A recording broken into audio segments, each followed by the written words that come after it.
Alrighty. Just check on the residual on my first herd here. Super easy.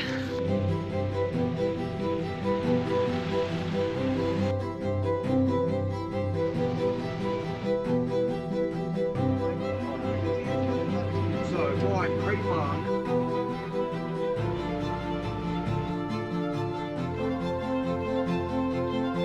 Job to fight over.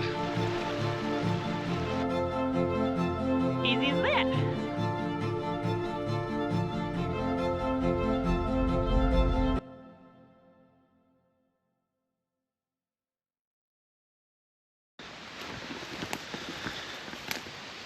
Morning everybody. Right, milking out of the way, and I got a notification on my phone this morning saying that our farm tanks were running a little bit low. So I get the perky job of heading up into the bush, check on the intake, give it a clean, and admire this beautiful bit of scenery that we've got up here. Still a job to fight over when you get to go up here though. Never felt more motivated farming than since we put the collars on, and the doors have all opened and the opportunities are all just there. And it's interesting saying that because we had wearables before Halter, Yep. and they didn't give us this kind of... Well, we dipped our toe a little bit with them and we thought this is neat, but But there was never anything else that they could give, you know. Yeah, absolutely. You kind of got what you had in your package, and that was that. I'll And see you later. yeah, it was exactly that. Yeah, pretty much. Yeah. Yep. Well, if we've achieved this correctly, this holding tank should be overflowing again now, or header tank, should I say.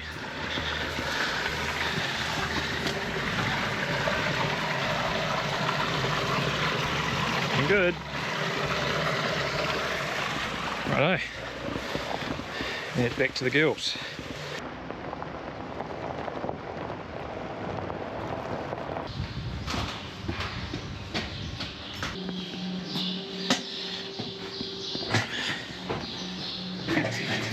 Righto, welcome to afternoon milking.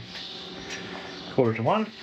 We're going to figure out where our heats are at for afternoon AB. We do afternoon AB these days. Find it gives us a bit more time to check on the cows during the day, make sure everything's going well. So, on heat cows, 13 results. Set our filters here, make sure we get the right animals. So the Halter detection of the heat. She's not been inseminated on this last heat so far. She's included in the current season and she's currently on heat. And this is our 13 results. Different colours to denominate the different herds, herd number, day since calving, all the information's here. And then we also can run a draft on our minder, which makes things nice and easy. One other thing I like to do with Halter, you can filter the bobs that are coming in, so I know the animals that are on by filtering them per herd and apply that filter, so that's just giving me all the herd 1 cows. And then I can go into here and I've made some other mobs that I can use for this particular task. I reassign all of these animals to a heat group, so heat 1. What that does is essentially changes the colour of the cow. It adds her to a different group, and then when I look at her on the map, you should be able to see that any second come through. You might be able to see some of those cows have started turning blue in that mob of purple cows. Well, those are all my on heat cows, which means that if any of them skip the gate or disappear back to the paddock without me noticing, I can see them nice and easy. Not only that, it'll tell me that I've got an unassigned cow in the mob, which is just another level of efficiency that I've never been able to achieve before. Because once upon a time, if a cow skipped the gate and she wasn't there at the end of milking, you had to go and hunt for her, and who knows where she could be. Yeah. So with the Pasture Pro, we have pre-grazers satellite informed. So a new feed wedge every single day. You know, we used to think we were doing really well at having one every week, you know, and everyone's like, oh, we wouldn't do that every week, but we would do it every week, and it would take us 4 to 6 hours. Yeah, a whole day of someone's workload, really. And not just anybody, like the person that was in tune, finger on the pulse, that person who is normally a key player in all the tasks. And so they would be solely focused on that particular job for 6 hours. Well, I open the app and it's there every day. And so it's only a matter of manipulating the break size to get what you want out of it. And residuals are calculated with a phone. Anyone can go and do that and get a consistent result, which will inform the next grazing. It's just such a powerful tool. It just makes it very versatile for anyone to use it, like your new farm assistants who don't have that much experience. So just to be able to see that information every single day and get their head around it and understand, this paddock has, this cover in it.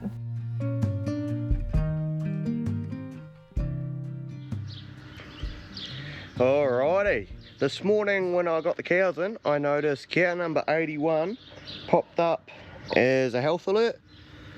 Very low grazing, high resting, and I actually saw her before I saw her tag number. She was lame. Classic case of white line, it turns out. A stone got between the wall of her hoof and the inner sole and just separated it, which is quite painful for her.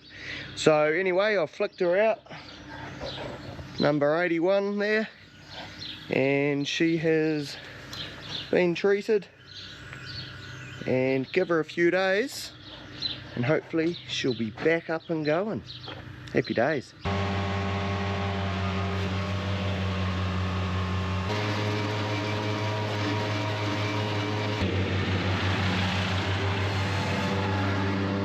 It is a cracker day in the Naki, and I am cutting silage. Got about 10 hectares to cut today. About 5 of that is milking quality silage, and the other 5 is dry cow quality silage. Yeah, quite satisfying really. First time the cows walked to the shed on their own, that was a cool moment. When I dropped the fence and you see them wander out of the paddock and up the raceway and into the yard totally by themselves, that was awesome. Yeah, that was exciting. 200 cows is a fair bit to run completely on your own. I do the calf rearing as well, and so it really needed a casual staff member. But good staff are getting harder and harder to find. I don't have a house on the farm for a staff member. And with a staff member, you've got days off to handle, and you've got unreliability and the different stuff that they'll have come up, and they get sick and they want days off, all the usual stuff, whereas Halter was an option for me that was reliable, 7 days a week. And my goal was to make each day easier, to make it more enjoyable and not something that'll burn you out. When you're managing a couple of herds on your own, Halter's a game changer. When I had about two and a half rows left, you can see there's my half row there. I let my lame cows go, just with the app. So you bring them to the shed, and if you look over there, not sure how well you guys can see that, but behind that bungee are my lame cows. And I can just let them straight up and through onto the yard, ready for milking. That saves a lot of time, honestly. By the time you finish pushing out the rows and following them down, changing bungees over, going to get them, rounding them out of the paddock. Lame cows are particularly slow. You can spend 10-15 minutes doing it easily when they're close to the shed. So yeah, just having Halter bring them in while you're milking saves a massive amount of time. Really cool when you're a one-man band. I think, and at the end of the day, it has to be profitable. Like, we've got to make money from it to be able to survive and carry on. The main one is, just to have a bit more of a balance of, spending time with the family and.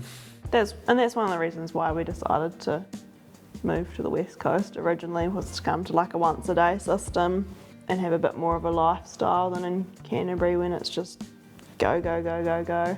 It hasn't changed too much yet, but yeah. So we pulled this out of our activity advent calendar today.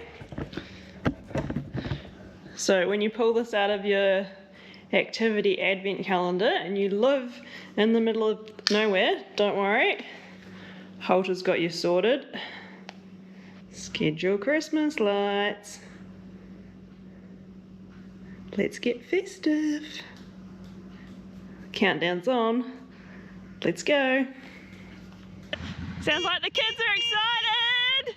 You guys ready to go look at Christmas lights? Yeah! Christmas lights, Arlo? Yeah, come on! You have to come! Some nice rocket fuel that the girls are going into tonight. I don't know if you can see over there the dust cloud of them coming in. Beautiful night. Countdown's on. You ready, Fred? 3, 2, 1.